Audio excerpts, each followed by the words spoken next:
ದೆಹಲಿ ಲಾಠಿ ಚಾರ್ಜ್ಗೆ ಸಲ್ಮಾನ್ ಖಾನ್ ಖಂಡನೆ ವ್ಯಕ್ತಪಡಿಸಿದ್ದಾರೆ. ಗಾಯಗೊಂಡ ವಿದ್ಯಾರ್ಥಿಗಳನ್ನು ನೋಡಿ ನೋವಾಗಿದೆ ಅಂತ ಎಕ್ಸ್ ಖಾತೆಯಲ್ಲಿ ಸಲ್ಮಾನ್ ಖಾನ್ ಪೋಸ್ಟ್ ಮಾಡಿದ್ದಾರೆ. ದೆಹಲಿ ಚಳುವಳಿ ಶಾಂತಿಯುತ ಚಳುವಳಿಯಾಗಿ ನಡೀತಾ ಇತ್ತು, ಅದು ಹಿಂಸಾತ್ಮಕ ರೂಪವನ್ನು ಪಡ್ಕೊಂಡಿರುವಂಥದ್ದು.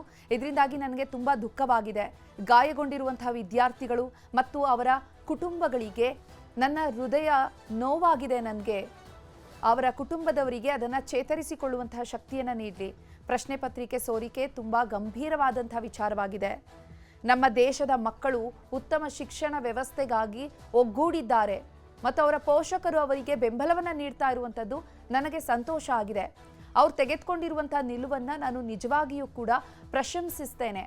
ಕಠಿಣ ಪರಿಶ್ರಮದಿಂದ ಅಧ್ಯಯನ ಮಾಡಲು ಮತ್ತು ಅವರ ಭವಿಷ್ಯ ಉತ್ತಮ ವಿದ್ಯಾವಂತ ಭಾರತವನ್ನು ನಿರ್ಮಿಸಲು ಸಮರ್ಪಣೆ ಇದೆಯಲ್ಲ ಅವ್ರದ್ದು, ಪ್ರಾಮಾಣಿಕತೆ, ವಿದ್ಯಾರ್ಥಿಗಳ ಪ್ರಾಮಾಣಿಕತೆ, ಉತ್ಸಾಹ, ಇದೆಲ್ಲದೂ ಕೂಡ ನನಗೆ ಖುಷಿ ತಂದಿದೆ.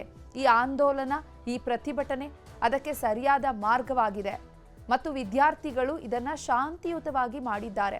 ತುಂಬ ಧೈರ್ಯಶಾಲಿ ಮತ್ತು ಧೈರ್ಯದಿಂದ ಪ್ರತಿಭಟನೆಯನ್ನು ಮಾಡ್ತಿದ್ದಾರೆ. ಶಿಕ್ಷಣದ ಕಡೆಗೆ ಪ್ರೇರಿತರಾಗಿ ಅವರು ಶಿಕ್ಷಣವನ್ನು ಪಡೀತಾ ಇದ್ರು. ಆದರೆ ಈಗ ಪ್ರತಿಭಟನೆಯ ಹಾದಿ ಹಿಡಿಯುವಂತಾಗಿದೆ. ಈ ಪೀಳಿಗೆ ಭಾರತವನ್ನು ಹೆಮ್ಮೆ ಪಡುವಂತೆ ಮಾಡುತ್ತದೆ. ಈ ವಿಷಯ ವಿದ್ಯಾರ್ಥಿಗಳು ಮತ್ತು ಶೈಕ್ಷಣಿಕ ವ್ಯವಸ್ಥೆಯ ನಡುವಿನ ವಿಚಾರವಾಗಿದೆ. ಇದನ್ನು ರಾಜಕೀಯವಾಗಿ ಪರಿವರ್ತನೆ ಮಾಡಬಾರ್ದು. ಕ್ರೆಡಿಟ್ ತಗೊಳ್ಳೋದಕ್ಕೆ ಯಾರು ಕೂಡ ಮುಂದಾಗಬಾರ್ದು. ದೇಶದ ವಿದ್ಯಾರ್ಥಿಗಳಿಗೆ ಮತ್ತು ಅವರ ವಿಚಾರಕ್ಕೆ ರಾಜಕೀಯ ಪಕ್ಷಗಳು ಹೋಗಬಾರ್ದು. ಸರ್ಕಾರ ಅವರಿಗೆ ಎಲ್ಲ ರೀತಿಯ ಬೆಂಬಲವನ್ನು ನೀಡುತ್ತೆ ಎನ್ನುವಂತಹ ನಂಬಿಕೆ ನನಗಿದೆ. ಶೈಕ್ಷಣಿಕ ವ್ಯವಸ್ಥೆಯಲ್ಲಿ ಇಂತಹ ಪರಿಸ್ಥಿತಿ ವಿದ್ಯಾರ್ಥಿಗಳಿಗೆ ಬರಬಾರ್ದು ಅಂತ ಹೇಳಿ ಸಲ್ಮಾನ್ ಖಾನ್ ಸುದೀರ್ಘವಾಗಿ ಪೋಸ್ಟ್ ಮಾಡಿದ್ದಾರೆ. ಶಿಕ್ಷಣ ಅನ್ನುವಂಥದ್ದು ಮುಂದಿನ ಪ್ರವೃತ್ತಿ ಮತ್ತು ಫ್ಯಾಷನ್ ಆಗಿರಬೇಕು. ವರ್ಷದಿಂದ ವರ್ಷಕ್ಕೆ ಟ್ರೆಂಡಿಂಗ್ ಆಗಬೇಕದು, ಹೆಚ್ಚು ಹೆಚ್ಚು ಪ್ರಚಲಿತವಾಗಬೇಕು ಅಂತ ಹೇಳಿದ್ದಾರೆ.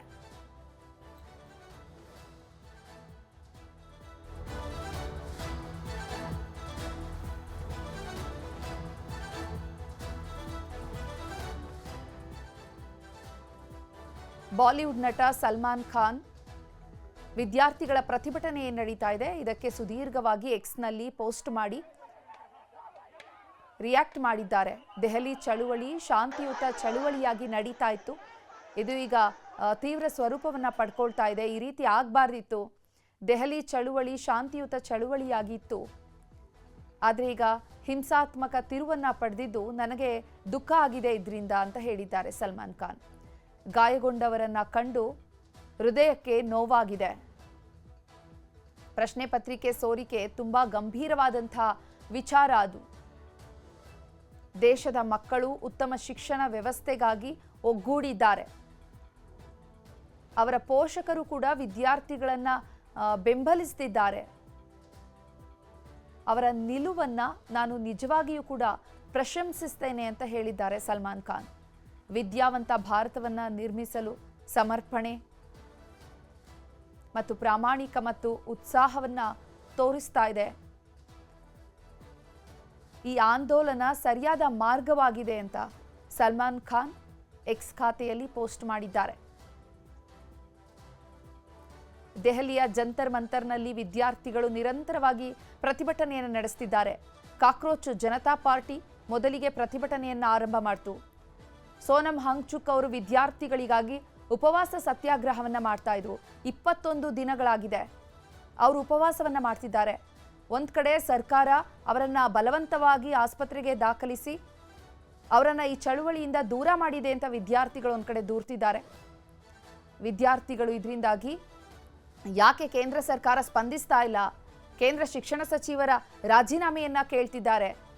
ಈ ನೀಟ್ಗೆ ಅಕ್ರಮದಲ್ಲಿ ಯಾರ್ಯಾರೆಲ್ಲ ಭಾಗಿಯಾಗಿದ್ದಾರೆ ಅವರಿಗೆ ತಕ್ಕ ಶಿಕ್ಷೆ ಆಗಬೇಕು. ಈ ರೀತಿ ಮತ್ತೆ ಯಾವುದೇ ಎಕ್ಸಾಮ್ಗಳಲ್ಲೂ ಕೂಡ ಈ ರೀತಿ ಅಕ್ರಮ ನಡೀಬಾರ್ದು. ಮತ್ತು ಈ ಪರೀಕ್ಷೆ ರದ್ದಾಗಿದ್ದರಿಂದ 10ಕ್ಕೂ ಹೆಚ್ಚು ವಿದ್ಯಾರ್ಥಿಗಳು ಆತ್ಮಹತ್ಯೆ ಮಾಡ್ಕೊಂಡಿದ್ದಾರಲ್ಲ, ಅವರ ಕುಟುಂಬಕ್ಕೆ ಸೂಕ್ತ ಪರಿಹಾರ ನೀಡಬೇಕು. ಒಬ್ಬ ವಿದ್ಯಾರ್ಥಿ ಕುಟುಂಬಕ್ಕೆ 1 ಕೋಟಿಯಷ್ಟು ಪರಿಹಾರವನ್ನು ಸರ್ಕಾರ ಬಿಡುಗಡೆ ಮಾಡಬೇಕು. ಈ ರೀತಿಯಾಗಿ ಮನವಿಯನ್ನು ಮಾಡ್ತಿದ್ದಾರೆ ಕೇಂದ್ರ ಸರ್ಕಾರಕ್ಕೆ. ವಿದ್ಯಾರ್ಥಿಗಳು ಬೇಡಿಕೆಯನ್ನು ಇಟ್ಟಿದ್ದಾರೆ. ಈ ಬೇಡಿಕೆನ ಈಡೇರಿಸೋದಕ್ಕೆ ಮನವಿ ಮಾಡ್ತಿದ್ದಾರೆ. ವಿದ್ಯಾರ್ಥಿಗಳು ತುಂಬಾ ಧೈರ್ಯಶಾಲಿಯಾಗಿದ್ದಾರೆ ಅಂತ ಸಲ್ಮಾನ್ ಖಾನ್ ವಿದ್ಯಾರ್ಥಿಗಳ ಧೈರ್ಯವನ್ನ ಮೆಚ್ಚಿದ್ದಾರೆ. ಈ ಪೀಳಿಗೆ ಭಾರತವನ್ನ ಹೆಮ್ಮೆ ಪಡುವಂತೆ ಮಾಡ್ತಾ ಇದೆ. ಈ ವಿಷಯವನ್ನ ರಾಜಕೀಯ ಅಪಹರಣ ಆಗಬಾರ್ದು ಈ ವಿಚಾರ ಅನ್ನುವಂಥದ್ದು. ಯಾಕೆಂದ್ರೆ ಎಲ್ಲ ರಾಜಕೀಯ ಪಕ್ಷಗಳು ಕೂಡ ಈಗ ಇನ್ವಾಲ್ವ್ ಆಗಿದ್ದಾರೆ ಪ್ರತಿಭಟನೆಯಲ್ಲಿ. ವಿದ್ಯಾರ್ಥಿಗಳ ಪ್ರತಿಭಟನೆಯನ್ನ ಬೆಂಬಲಿಸಿ ಬರ್ತಾ ಇದ್ದಾರೆ. ಆದರೆ ಸರ್ಕಾರ ಅವರಿಗೆ ಎಲ್ಲ ಬೆಂಬಲವನ್ನ ನೀಡಬೇಕು ಅಂತ ಸಲ್ಮಾನ್ ಖಾನ್ ಹೇಳಿದ್ದಾರೆ. ಸರ್ಕಾರ ಸಕಾರಾತ್ಮಕ ನಿರ್ಧಾರವನ್ನ ತೆಗೆದುಕೊಳ್ಳುತ್ತೆ, ವಿದ್ಯಾರ್ಥಿಗಳಿಗೆ ಒಳ್ಳೆ ರೀತಿಯಾಗಿ ಈ ಒಂದು ಪ್ರತಿಭಟನೆ ಅಂತ್ಯ ಆಗುತ್ತೆ ಎನ್ನುವಂಥ ನಿರೀಕ್ಷೆ ಇದೆ ಅಂತ ಹೇಳಿದ್ದಾರೆ.